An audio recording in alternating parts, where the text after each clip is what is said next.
মোৰ পুত্ৰ আৰু পত্নী নোহোৱা হ'ল। মোৰ বিশেষ মোৰ দিন হৈ গ'ল এতিয়ালৈকে বিচাৰি পোৱা নাই। হুকুকাই কান্দি উঠিল ব্যক্তিজন। এতিয়ালৈকে বিচাৰি পোৱা নাই।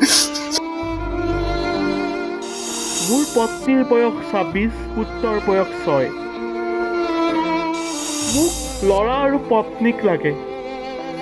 মোক ল'ৰা আৰু মোৰ মিতিৰটো লাগে। হয়, ওদালগুৰি জিলাৰ ডিমাকুচি থানাৰ অন্তৰ্গত বাবৰিহাট পাকতলি গাঁৱৰ কমল ৰাভাৰ পত্নী ধনেশ্বৰী ৰাভা আৰু নাবালক পুত্ৰ যোৱা ১৯ মাৰ্চৰ পৰা নিৰুদ্দেশ হৈ আছে।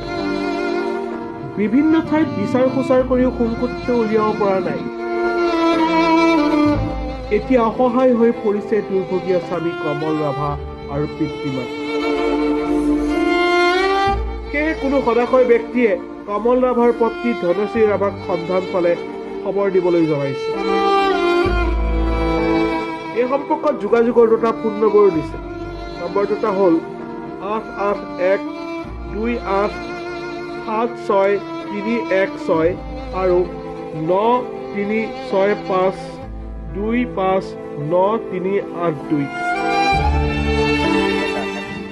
আমাৰ যোৱা চলিত মাহৰ 19 তাৰিখ মঙলবাৰে আমাৰ গাঁৱৰ পৰিয়াল অভিৰাম ৰাভাৰ বোৱাৰী ধনেশ্বৰী ৰাভা আৰু তেওঁৰ পুত্ৰ তেতিয়া তেওঁ ঘৰৰ পৰা ওলাই গৈছে। কি কাৰণে ওলাই গৈছে সেইখিনি আমি বিশেষ নাজানো। গতিকে যা নহওক তেওঁ আহি এইখন ঘৰত আকৌ মিলিত হ'ব লাগে আমি আশা কৰিছোঁ গাঁওবাসী ৰাইজে।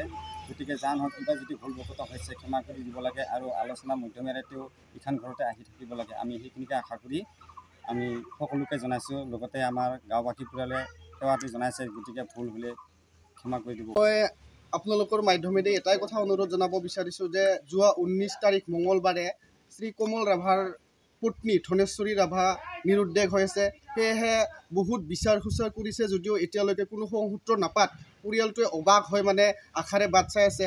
সেয়েহে মই আপোনালোকৰ চেনেলৰ মাধ্যমেদি এইটোৱে অনুৰোধ জনাওঁ যে সি য'তে কি নাথাকক অতি সোনকালে আহি সেই পৰিয়ালটোক যাতে মানে পৰিয়ালটোত আহি পেলাই যাতে পৰিয়ালটোক এটা শান্তিময় পৰিৱেশ দিয়ে, সেইকাৰণে পৰিয়ালৰ কৰ্তৃপক্ষও দাবী কৰিছে। আৰু মই গাঁৱৰ ফালৰ পৰা ময়ো দাবী জনাইছোঁ যে আপুনি য'তে নাথাকক অতি সোনকালে আহি যাতে কমলৰ যি সংসাৰ সেই সংসাৰখনত যাতে আপুনি চামিল হয় তাৰ কাৰণে মই অনুৰোধ জনালোঁ। টংলাৰ পৰা অৰূপ বড়োৰ ৰিপৰ্ট, DB নিউজ।